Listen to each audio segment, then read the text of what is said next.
ও মা, ও মা, আমার দুটো পান্তা দাও, আমি কাজে যাব।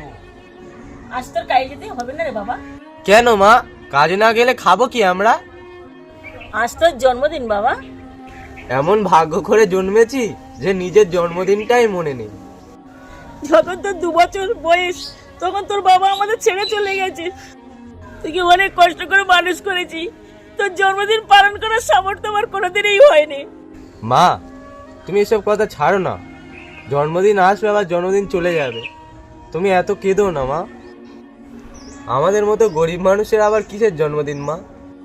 তোর এই 20 বছর বয়স হয়ে গেছে, তোর কোনোদিন তোর জন্মদিন পালন করতে পারিনি, কিন্তু আজ তোর জন্য একটু পায়েস, ছোট্ট একটা কেক এনেছি।